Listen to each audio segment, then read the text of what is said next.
All right, let's just throw out the textbook for a minute. Forget everything you think you know about how politics is supposed to work. Today, we're diving headfirst into the, well, ruthless world of the Machiavellians. These were thinkers who saw power not as some noble calling, but as a game with a very specific and, yeah, often brutal set of rules.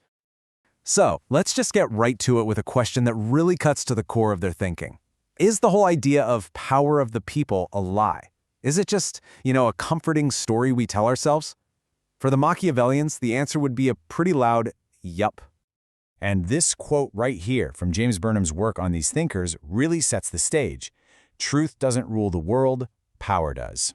I mean, wow. This really captures a way of looking at the world that basically throws the rule book on morality out the window.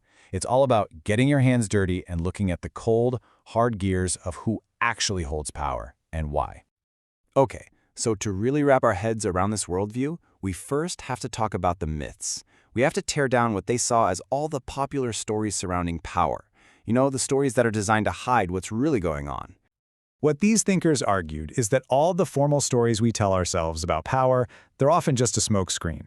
Things like democracy or socialism, they'd say that's just the pretty wrapping paper. Underneath it all, the real machinery of control is humming along to a completely different tune. And this is where it gets super interesting. They have this concept they call the political formula. Now think of it like this. It's the official myth, the story, the ideology that justifies why the ruling class gets to rule. It keeps everything stable. And the wild part? It doesn't even have to be true. It just has to be believable enough to work. And you see these formulas all over history. You have the divine right of kings, which is basically, God picked me, so deal with it. Then you have the will of the people, which is, hey, you picked me. Or even the dictatorship of the proletariat. But no matter what the story is, the function is always the same, to legitimize the power of the small group that's actually running the show. Right. So if the will of the people is just the official story, who's really in charge? Who's pulling the strings behind the curtain? And that question brings us to what's probably the most fundamental idea in all of Machiavellian thought. And here it is, from the political scientist Gaetano Mosca. All societies are ruled by an elite. Always. This is the core, uncompromising thesis. It doesn't matter if you call your system a monarchy, a democracy, a republic, whatever. According to this view, a small, organized minority is always running the show. No exceptions. But why is that? Well, it's not some grand conspiracy theory. It's actually pretty logical. The crucial point is that an organized minority will always have an edge over a disorganized majority. Think about it. A small, focused group that's on the same page can easily outmaneuver a vast, scattered crowd that doesn't know what it wants.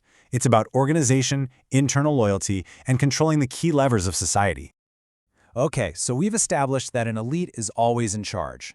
The next logical question is, how do they stay there? How do they hold on to power? And for that, we have to go back to the original source, the man whose name is on the tin, Niccolò Machiavelli. Now, Machiavelli's famous book, The Prince, it wasn't a moral guide, not at all. It was a practical, cold-blooded playbook on how to get power and, just as importantly, how to keep it. He basically argued that to be an effective ruler, you have to learn how to be not good when the situation calls for it. And this brings us to one of his most famous questions. Is it better to be feared or loved? For Machiavelli, it's not even a debate. Being loved is great, but it's fickle. It can vanish in a heartbeat. Fear, on the other hand, is reliable. It's a tool that a ruler controls directly. But, and this is the part people always forget, you have to avoid being hated. Fear keeps people in line. Hatred inspires them to rise up against you. There's a huge difference. So his tactics were ruthlessly pragmatic. The ends justify the means is the classic summary. You have to crush your enemies completely, because a wounded enemy will come back for revenge. And appearances are everything. You need to seem virtuous, even if you're not. He also warned against relying on mercenaries or outside help. And yeah, he even saw religion as a useful tool for keeping the populace under control. But, these elites don't last forever, do they? So how do they change over time? How do they fall? Well, another one of these thinkers, Vilfredo Pareto, had a really fascinating theory on the cycles of power. Pareto called history a graveyard of aristocracies. What a phrase! He believed that ruling classes are constantly shifting between two main types, lions and foxes. The lions rule through force. They're all about tradition, order, and direct action. The foxes, on the other hand, rule through cunning. They're innovators, persuaders, deal-makers. Now, a society in balance has both, but what usually happens is one type takes over, becomes stagnant or unstable, and then gets pushed out by the other, and the cycle just keeps on turning.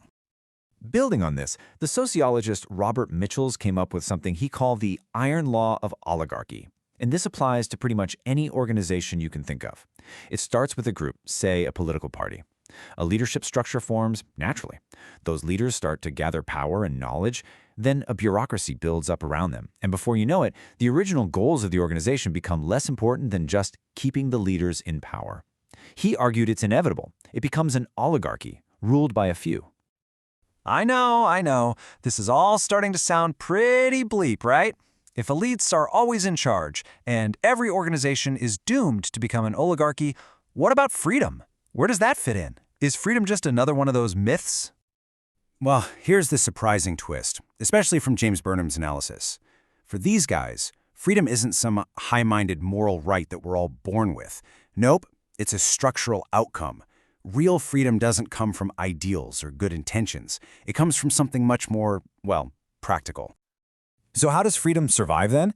Well, it survives when no single elite group can gain total unchecked power. It survives when there's real competition and conflict between different elite factions. It requires that an opposition has the actual right to exist and challenge the people in charge.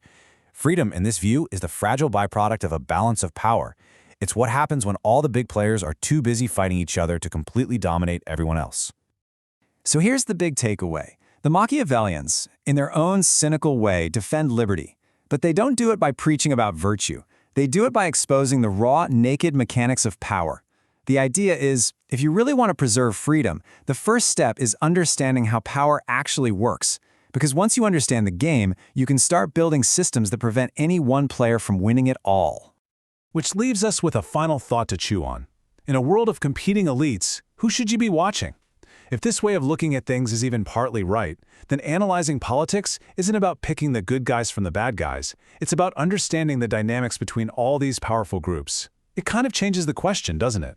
It's not just who you should support, but who are the real players and what's their next move.